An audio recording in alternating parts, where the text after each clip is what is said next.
warahmatullahi wabarakatuh. Halo teman-teman semua, selamat datang di program pertama kita, yaitu Ngopi, Ngobrol Perkara Iman. Sebelumnya perkenalkan saya Ajeng sebagai pemandu atau yang akan ngobrol nih bareng teman-teman semua, dan ada guru kita. Sebelumnya di sebelah saya ada guru kita nih yang bernama Pak Nurul. Assalamualaikum Pak Nurul. Waalaikumsalam warahmatullahi wabarakatuh aja. Gimana nih Pak kabarnya? Alhamdulillah baik. Ajeng sehat? Alhamdulillah sehat. Oke Jeng, hari ini mau ngobrol apa kita? Enaknya ngobrol apa nih kita Pak? Ajeng sholat? Alhamdulillah sholat. Kalau sholat itu harus apa sebelumnya? Wudhu? Gimana kalau kita ngebahas tentang tohar hari ini? Wah, Masya Allah, temanya menarik nih. Boleh tuh Pak. Ajeng tahu tohar? Sebelumnya Ajeng cuma denger aja sih Pak, cuma nggak tahu nih rincinya itu taharah tuh apa sih Yang sebenarnya? Ajeng tahu tentang tohar? Taharah itu tentang kesucian kan ya Pak? Kesucian. Salah. Iya. Oke, baik. Gini. Salah dulu. Baik, sebelumnya bismillahirrahmanirrahim. Assalamualaikum warahmatullahi wabarakatuh semuanya. Insyaallah hari ini kita akan membahas tentang toharoh ya Jeng ya. Iya Pak. Toharoh itu, baik sebelum kita lanjut ke pembahasan selanjutnya, yang perlu kita pahami bahwa dalam bahasa Arab itu ada dua bahasa ya. Yang pertama ada bahasa an-nazofah. An-nazofah itu artinya bersih. Nah, kalau at-toharoh itu artinya suci. Jadi beda antara an-nazofah dengan toharoh. Pernah mungkin dengar Ajeng kata-kata an-nazofatu minal iman. Iya, Nah, betul. apa artinya? Kebersihan itu sebagian dari iman. Kebersihan itu sebagian dari iman. Banyak yang bilang itu hadis. Ya. Tapi ternyata itu bukan hadis ya. Nah, itu hadis palsu. Atau yang namanya palsu berarti bukan. Iya. Tapi boleh nggak kita amalkan? Ya boleh-boleh aja. Kenapa? Kan ngajarin kita tentang kebersihan. Iya, betul. Artinya di sini bahwa kata atau pemilihan kata yang pertama dalam bahasa Arab adalah an-nazofah, yang artinya kebersihan.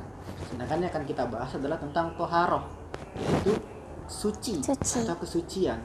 Beda nggak antara bersih dengan suci? Apa bedanya? Ajeng kurang tahu nih Pak. Mungkin Bersih Bapak bisa pasti suci? menjelaskan. Enggak?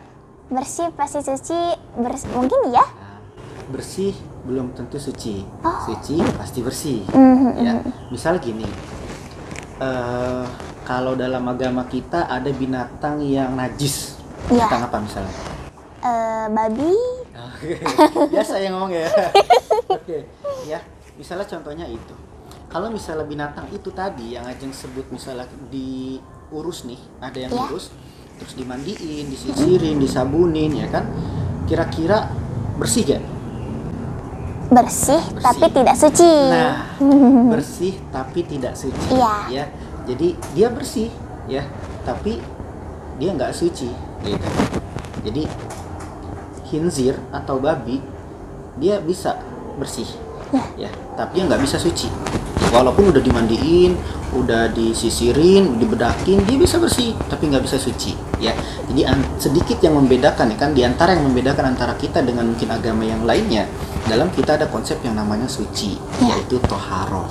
Ya, dan dikatakan oleh Rasulullah bahwa ibadah kita itu butuh yang namanya toharoh, butuh yang namanya suci. Nah, dalam kaitannya kita kalau membahas tentang ilmu fikih, maka yang dimaksud dengan toharoh adalah berwudu. Ya, jadi dalam kaitannya dengan ilmu fikih, toharoh adalah berwudu. Untuk apa? Untuk membersihkan diri. Ya. Nah, adapun secara lebih luas lagi, toharoh itu yang mensucikan diri, baik diri kita, tempat kita, pakaian kita dari hadas maupun dari najis. Biar apa? Biar ibadah kita menjadi sah, seperti itu. Ya, itu toharoh. Masya Allah, penjelasannya sangat rinci nih teman-teman. Nah, dari penjelasan Bapak tadi, Ajeng pengen nanya nih, kira-kira alat apa aja sih yang kita gunakan untuk toharoh ini? Oh iya, gini Jeng. Jadi dalam bersuci itu kita menggunakan media. Ya, bisa menggunakan air, bisa juga menggunakan debu. Kalau debu biasanya disebut apa? Apa ya? ya bisa menggunakan air dengan cara berwudu atau dengan cara mandi besar. Tayamum. Nah, kalau dengan debu disebut dengan Tayamum. tayamum. Nah, untuk air yang kita gunakan, tidak semua air itu bisa kita gunakan untuk bersuci, ya. Untuk bersih-bersih bisa, kita mandi bersih. Tapi apakah habis mandi kita bisa langsung sholat? Belum. Karena kita belum suci. Nah, untuk bersuci dalam hal kaidah fikih ini yang tadi Bapak bilang adalah berwudu misalnya. Nah, lalu apa yang atau air yang bagaimana yang bisa digunakan untuk berwudu? Nah, dalam kaitannya dengan toharoh, air yang bisa digunakan atau air dalam kaidah untuk bersuci itu air dibagi menjadi 4 kondisi gitu. Jadi yang pertama air yang suci dan mensucikan atau dikenal dengan istilah air mutlak. Yang kedua air yang suci tapi tidak mensucikan atau dikenal dengan istilah mustakmal. Ada juga air yang musammas, ya, air yang makruh digunakan untuk bersuci, dan juga ada air yang dikenal dengan istilah air mutanajis, air yang terkena najis. Nah, yang bisa digunakan yang mana? Yang bisa digunakan yang air mutlak. Air mutlak ini contohnya apa? Contohnya misalnya air hujan, air yang keluar dari tanah, dari sumber mata air, apalagi embun, salju. Intinya air yang bersumber dari alam, air yang mutlak, ya. Itu namanya air mutlak atau yang bisa digunakan untuk bersuci dan bisa juga untuk mensucikan, ya. Yang kedua adalah air mustakmal misalnya, air yang dia suci tapi tidak bisa digunakan untuk mensucikan, atau dia tercampur dengan benda suci lainnya. Misalnya air putih yang dicampur dengan teh, suci gak? Tidak. Berarti nggak bisa diminum dong? Boleh. Iya. Berarti suci. Air putih yang dicampur dengan teh, dia suci juga. Tapi ketika dia sudah dicampur, maka tidak jadi mensucikan. Dia air suci tapi tidak bisa digunakan untuk bersuci. Kita nggak bisa wudhu pakai air teh misalnya. Tidak. Atau berwudhu pakai air kopi misalnya. Tidak. Ya, nggak bisa. Kenapa? Kan kopi emang najis, Pak. Kopi nggak najis. Ya, air kopi nggak najis. Kopinya suci, air untuk membuat kopinya pun suci. Tapi dalam kondisi untuk taharah, maka air ini tidak bisa dikatakan sebagai air yang suci dan mensucikan. Gitu ya. Lalu yang ketiga, air yang musammas. Nah, air yang musammas ini contohnya adalah air yang dipanaskan, ya, air yang dipanaskan di dalam tempat tembaga, kayak gitu. Biasanya sih kalau menurut para ulama ini terjadi yang di Timur Tengah, kalau di kita enggak gitu, karena kita enggak sepanas itu. Lalu yang terakhir adalah air mutanajis. Nah, air mutanajis ini air yang tercampur dengan najis, ya. Nah, kondisinya ini juga berbeda. Ada air mutanajis yang tercampur dengan najis. Kalau kondisinya airnya banyak, nah, dan tidak merubah bau, warna maupun sifat si air, maka air ini tetap bisa digunakan untuk berwudu. Biasanya kalau di kampung Bapak dulu, musola itu tempat wudunya ada kolam bak gitu ya, besar. Di situ ada air dan semuanya wudu dari situ. Airnya tangannya masuk ke situ, cuci muka, airnya jatuh lagi ke situ, lalu kakinya dicelupin di situ. Dan kita nggak tahu tuh kaki bisa injek apa tuh, kan? Semuanya masuk ke situ. Tapi loh, kalau kakinya bekas ada kotoran mungkin yang najis kita nggak lihat gimana? Kalau airnya banyak, ya, tidak merubah warnanya, warna si air itu, tidak merubah bau si air itu, maka air itu bisa digunakan. Tapi kalau airnya sedikit itu sebagaimana? Misalnya kurang dari 2 kulah, ya. Kulah itu ukurannya 1/4 hasta. Satu hasta itu segini kurang lebih. Jadi kalau 1/4 1, 2, 3, 4 berarti kurang lebih segini. Jadi kalau kita bikin kolam, kalau kita pengen air itu bisa digunakan lagi, maka minimal ya bak mandi kita misalnya. Nah, seperti itu, ya. Nah, jadi ada kondisi-kondisi air yang memang tidak boleh digunakan untuk bersuci, ada juga yang boleh digunakan. Yang paling aman adalah air mutlak. Nah, yang tidak boleh digunakan juga dan suci misalnya apa lagi? Misalnya air yang ada dalam buah, misalnya air kelapa. Nah, ini nggak boleh dipakai untuk bersuci, nggak bisa.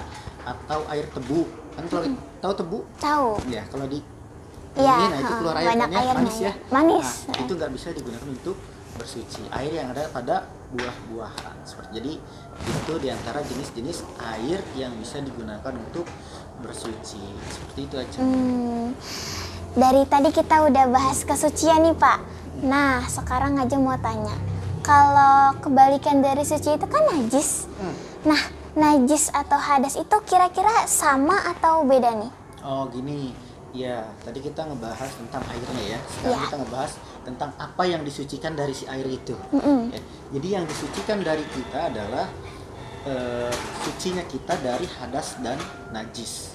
Najis itu apa? Najis itu biasanya adalah kotoran yang menghalangi seorang muslim untuk melakukan ibadah.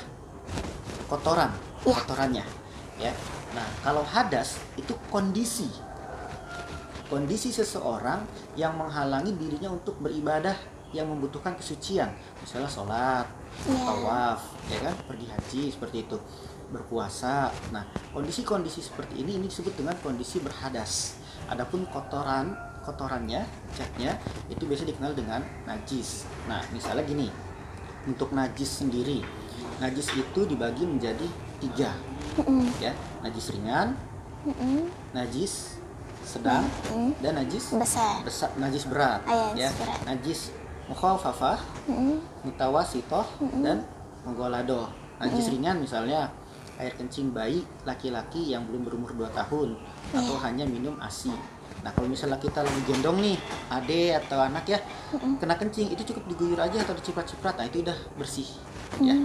Itu cara mensucikan dari najis yang kecil. Kalau yang sedang misalnya apa? Misalnya pipis atau BAB, tinja ya. Itu najis yang sedang. Cara mensucikannya gimana? Diguyur dengan air sampai hilang bau, rasa, dan warnanya. Ya kalau misalnya masih ada sisa-sisa warnanya nih, lagi jalan diein ayam gitu kan. Nah, masih ada nih, sampai bersih. Cium, kalau masih ada baunya berarti belum bersih, belum suci, maka harus dibersihkan terus. Itu yang sedang, ya. Kalau yang besar atau dikenal dengan istilah mugolado, nah itu biasanya yang kita sering dengar adalah jilatan anjing, gitu. Nah itu cara bersucinya berbeda lagi, yaitu dengan basuhan 7 air yang dicampur salah satunya dengan tanah. Jadi misalnya Ajeng boleh nggak berteman dengan orang yang non muslim misalnya? Boleh Pak, saya ada tugas kelompok tapi tempatnya di tempat rumah teman saya, dia agamanya non Islam dan dia melihara anjing, boleh nggak Pak saya ikut belajar? Boleh, silakan aja untuk belajar. Tiba-tiba pas belajar kejilat Pak, anjingnya masih kecil gitu kan, digendong-gendong sama dia, terus deket, terus ngejilat, maka harus disucikan. Bagaimana cara mensucikannya? Dibasuh dengan 7 air, 7 kali basuhan, yang salah satunya adalah menggunakan tanah ya. Dan tanah yang digunakan kalau bisa jangan tanah yang paling atas.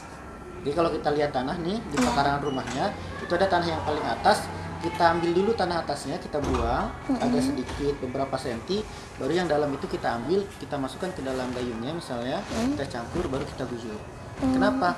Khawatir yang tanah atas itu bekas dikencingin kucing, kita nggak tahu kan ya, itu ujung-ujungnya kena najis juga. Jadi kalau bisa diambil dulu ya, diambil dulu beberapa senti ke dalam, baru yang agak dalamnya diambil, baru dicampurkan dengan air, baru dibasuh dengan ke tempat yang terkena najis. Itu untuk najis ya, pembagian najis. Nah, kita tahu kotorannya. Nah, sekarang kalau hadas, misalnya nih, Bapak buang air kecil, najis atau hadas? Hadas. Ya. Kondisi Bapak berarti sedang berhadas. Ya. Hadasnya hadas apa? Hadas kecil. Hadas kecil. Kalau hadas kecil mensucikannya dengan cara apa? Diguyur. Hadas kecil mensucikannya dengan cara berwudu dong. Berwudu. Hadas kecil mensucikannya dengan cara berwudu. Kalau Bapak misal buang air kecil, terus Bapak mau sholat, Bapak harus berwudu. Iya, betul. Ya, walaupun udah mandi gitu. Misalnya mau mandi nih, pas sebelum mandi buang air kecil, setelah itu mandi pakai sabun dan lain-lain, selesai mandi sholat, itu nggak sah. Walaupun sudah bersih, tapi disucikan dulu kondisi hadasnya dengan berwudu. Tapi kalau misalnya mohon maaf, air kencingnya tadi yang Bapak buang air kecil, itu najisnya. ya. Jadi diingat Bapak tadi bilang di awal, najis itu kotoran, Iya. ya, kotorannya, sedangkan hadas itu kondisinya, Iya. kondisi seseorangnya, kondisi seseorang yang menyebabkan dia terhalang untuk melakukan ibadah yang membutuhkan kesucian, ya. Ya artinya seperti sholat, ya kan, kita pergi haji, umroh, tawaf dan lain-lain yang membutuhkan kesucian, puasa, maka ada yang disebut kondisinya. Tapi tidak semua menghalangi. Kayak misalnya puasa, kalau cuma pipis nggak batal karena hadas kecil, kecuali hadas besar. Nah yang kedua ini hadas besar. Kalau tadi hadas kecil contohnya pipis ya, buang air kecil, buang air besar, ya itu hadas kecil. Buang angin, itu hadas kecil. Nah, kalau misalnya yang kedua adalah hadas besar. Nah, hadas besar ini biasanya terjadi misalnya pada saat perempuan haid. Nah, itu hadas besar. Apalagi misalnya melahirkan, hadas besar. Dalam kondisi nifas, ya hadas besar. Berhubungan suami istri, itu hadas besar. Bagaimana setelah misalnya haid, ya kan, untuk usia SMP, terus mandi, tapi tidak mandi junub, tidak mandi besar, maka tidak sah sholatnya. Atau selesai dia haid langsung wudu terus sholat, kan sudah bersih, tetap tidak sah. Karena cara bersuci dari hadas besar adalah dengan cara mandi besar, ya, atau mandi junub. Jadi beda cara bersuci dari najis, tergantung jenis najisnya, apakah yang ringan, sedang atau berat. Bersuci dari hadas tergantung hadasnya, apakah dia hadas kecil atau hadas besar. Jika hadas kecil cukup dengan berwudu, jika hadas besar maka dia harus mandi terlebih dahulu. Seperti itu, Cen. Oke. Subhanallah. Terima kasih banyak Pak atas penjelasannya. Nah, itu dia teman-teman penjelasan tadi tentang toharoh, najis besar, najis kecil, najis sedang, dan ada hadas besar, hadas kecil. Semoga kita semua dapat mengambil ilmunya dengan bermanfaat. Nah, Pak Nurul, kira-kira mungkin ada pesan nih buat kita semua. Kira-kira buat toharoh, kira-kira kita harus gimana gitu? Iya, Jeng. Jadi intinya anak-anak semuanya belajar lagi ya, belajar tentang bersuci. Kenapa? Karena kata Rasulullah tidak sah sholat seseorang sebelum dia bersuci, sebelum dia berwudu. Bagaimana tata cara wudu yang benar, ya? Bagaimana memilih airnya? Jangan sampai kita airnya itu mustakmal kita gunakan lagi. Air yang bekas berwudu itu nggak boleh digunakan lagi, termasuk tetesan dan lain-lain. Itu nanti kita pelajari lebih lanjut mungkin di dalam kelas, termasuk insya Allah kita praktek di dalam kelas bagaimana tata cara wudu yang baik dan benar, seperti apa teknisnya sebagai keterampilan, ya. Tapi harapan Bapak, karena kita sebagai muslim, karena taharah ini adalah suci, maka jangan sampai kita hanya pandai dalam berwudu saja, hanya bersuci secara fisik saja, tapi hati kita justru tidak suci, ya. Jadi justru itu yang lebih penting bagi seorang muslim adalah kita bersihkan diri kita dari kotoran, dari najis, dari hadas dan lain-lainnya, dan tidak kalah penting adalah kita sucikan juga hati kita, sehingga dalam kehidupan kita akan membawa yang baik-baik. Jangan sampai keluar dari mulut kita lah kata-kata yang kotor, gitu. Badan kitanya udah bersih dari kotoran tapi mulut kitanya masih kotor.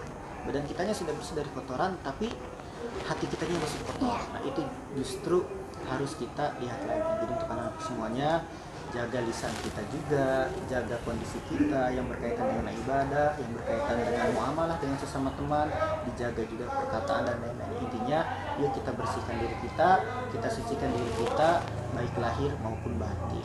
Alhamdulillah. Sampai pula kita nih Pak di penghujung ngobrol kita.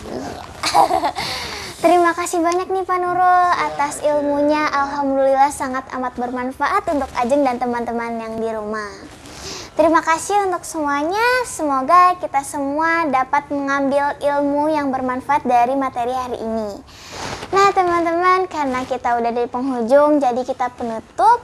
Jangan lupa di like tombol like-nya dan jangan lupa di subscribe dan jangan lupa dinyalain tombol loncengnya agar tidak ketinggalan video-video terbaru dari channel Ngopi, yaitu Ngobrol Perkara Iman. Wassalamualaikum warahmatullahi wabarakatuh. Waalaikumsalam warahmatullahi wabarakatuh.